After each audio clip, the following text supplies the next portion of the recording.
Baik, bismillahirrahmanirrahim. Kita lanjutkan bagaimana menentukan kuat medan listrik ya. Nah, sekarang kita lihat di sini ada persoalan.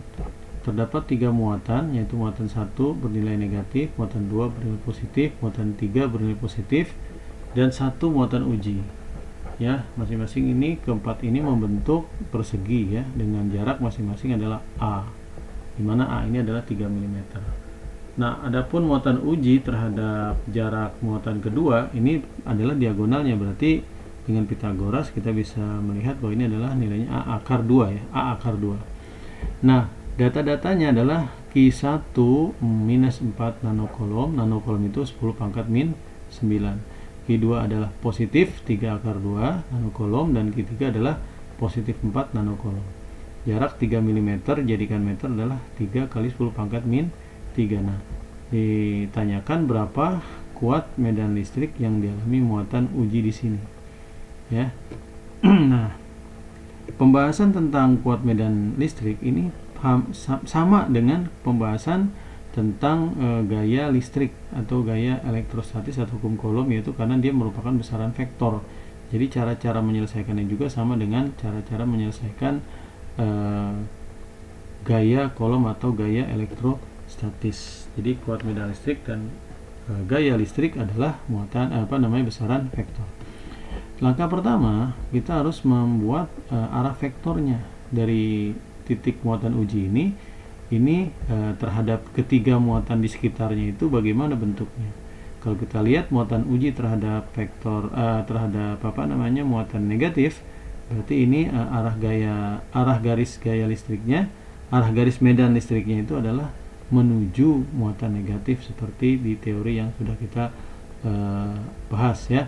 Nah, kemudian arah garis-garis medan listriknya kepada muatan kedua, dia akan menjauhi karena muatan 2 positif, dia menjauhi berarti ke arah sini.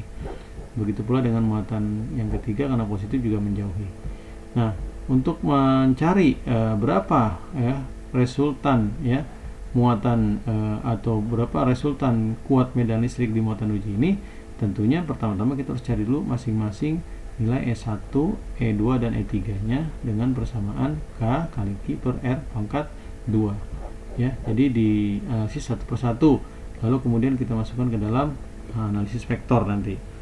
Jadi sebagai berikut, langkah yang pertama kita harus menghitung kuat medan E1, E2 dan E3 dari persamaan yang tadi ini ya. Nilai K adalah 9 kali 10 pangkat 9. Kemudian nilai Q1 nya adalah 4 kali 10 min 9, kan nanokolom dijadikan kolom ya. Kemudian jaraknya adalah tadi A, yaitu di sini jaraknya ya dari muatan uji ke muatan yang pertama, ada jaraknya A, yaitu A nya adalah 3 mm. Kita jadikan meter, 3 kali 10 pangkat min 3 pangkat 2. Nah, kalau kita hitung matematisnya ini 10 pangkat 9 habis ya. Kemudian 3 pangkat 29 juga habis, ya tinggal 4. Dengan cara yang sama ya, E3 itu mirip penyelesaiannya sama ya, kecuali E2. Ini E2 ini jarak muatan uji kepada muatan yang kedua itu adalah 3 akar 2. Dari mana kita lihat gambarannya. Nah, di sini tadi ya, jadi muatan uji kepada muatan yang kedua ini jaraknya adalah bukan A tapi A akar 2, karena dia adalah sisi miringnya daripada segitiga siku-siku ini ya. Hati-hati, ini jangan sampai keliru, tidak selalu ada 3 ini. Kalau kita lihat lagi posisinya ada di mana gitu ya. Nah, kemudian dihitung hingga kita perolehlah hasil, yaitu 3 per 2 akar 2 kali 10 pangkat 6. Setelah E1, E2, E3 nya kita temukan, langkah selanjutnya adalah kita proyeksikan sekarang vektornya terhadap sumbu X dan sumbu Y. Nah, gunakan nanti sudut yang mengapit atau berimpit dengan sumbu X dalam perhitungan sin dan cosnya. Nah, kemudian arah vektornya diperhatikan. Nah, kemudian vektor yang berarah ke kiri itu bernilai negatif, dan vektor yang ke arah bawah juga bernilai negatif. Adapun yang ke kanan atau ke atas biasanya itu adalah bernilai positif. Nah, kemudian yang terakhir, langkah ketiganya adalah kita mencari resultan vektor dengan analisis komponen vektor. Sebagai contoh, untuk sumbu X di sebelah kiri, untuk sumbu Y sebelah kanan, kita analisis satu persatu Setelah kita temukan, nanti kita jumlahkan. Setelah dijumlahkan baru dipitagoraskan. Selesai sampai di sini. Nah, kita mulai saja. Misalkan saja berapa nilai E1X, yaitu komponen kuat medan listrik ya untuk muatan pertama terhadap sumbu X. Ya, kita lihat di sini tadi gambarannya yang mana bahwa E1 itu adalah ke arah kiri, ya berarti bernilai negatif karena memang kondisinya dari awal seperti ini ya, dan dia tidak ada proyeksi terhadap sumbu Y, dia hanya memiliki komponen sumbu X. Makanya di sini nilainya kita lihat untuk sumbu Y nya 0, E1 nya 0, tapi E1X nya ada, itu nilainya negatif 4 kali 10 4 6. Dimana 4 min 6 nya kita tadi sudah kita hitung. Nah, yang di sini nih E1 4 kali 10 6. Tapi karena arahnya daripada E1 negatif, ke kiri, maka hasilnya adalah negatif. Nah, adapun proyeksi terhadap sumbu Y tidak ada, maka dia adalah bernilai 0 untuk E1Y nya. Begitulah dilakukan terhadap kuat medan E2X, E2Y. E2X kita lihat di sini ya, mana tadi E2X ini ya, dia adalah hasil proyeksi E2 kepada sumbu X. Nah, ini adalah membentuk sudut 45 derajat. Maka E2X itu pertama ada bernilai positif karena ke kanan, kemudian nilainya adalah besarnya E2 dikalikan kosinus 45 derajat, yaitu setengah akar 2. Nah, untuk yang E2Y nya nanti adalah ya dikalikan dengan sinus nilai E2 ya dikalikan dengan sinus 45 derajat dan bertanda minus karena ke bawah. E3 juga untuk Y nya bertanda minus. Adapun E3 ya tidak memiliki komponen proyeksi terhadap sumbu X. Kalau E3. Jadi kita lihat di sini untuk E3 terhadap komponen sumbu X nya adalah 0 ya. Nah, kemudian tadi E2Y itu ya negatif karena ke bawah ya, kalikan sinus 45 itu min 3/2 kali 10 pangkat 6.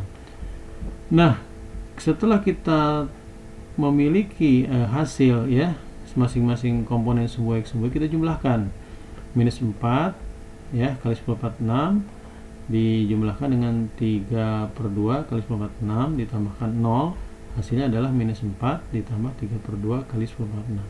Nah, ini minus 4 nya kita samakan penyebutnya berarti ya, jadi minus 8/2 ditambah 3/2 jadi minus 5/2 atau min 2,5 kali 10 4 6. Untuk yang Y nya sama begitu, dijumlahkan 0 ditambahkan minus 3/2 10 4 6 ditambahkan lagi minus 4 kali 10 4 6, hasilnya adalah ini bertambah minusnya ya, jadi minus 11/2 atau minus 5,5 kali 10 pangkat 6. Nah, selanjutnya hasil akhirnya adalah resultannya. Jadi resultan kita gunakan cara Pitagoras saja, yaitu diakarkan semuanya ya, setelah hasil ini masing-masing dikuadratkan. Jadi minus 2,5 dikuadratkan adalah 6,25, minus 5,5 dikuadratkan adalah 30,25. Adapun 10 pangkat 6 dan 10 pangkat 6 dia memiliki bilangan yang sama ya, kita keluarkan nanti ya. Jadi 10 pangkat 6 dipangkatkan 2 diakarkan, nah berarti pangkat 2 nya kan hilang, jadi tinggal 10 pangkat 6. Adapun akar 36,5 itu diperoleh dari 6,25 ditambah 30,25 diakarkan. Jadi hasil akhirnya adalah kuat medan di muatan uji ini ya. Nah, ini kuat medan di muatan uji ini hasil akhirnya adalah 6, berapa tadi? 6,04 kali 10 pangkat 6 Newton per Coulomb. Nah, jadi demikian cara menentukan kuat medan listrik ya dari sebuah muatan uji yang dialami oleh muatan uji itu di sekitar beberapa muatan. Demikian, assalamualaikum warahmatullahi wabarakatuh.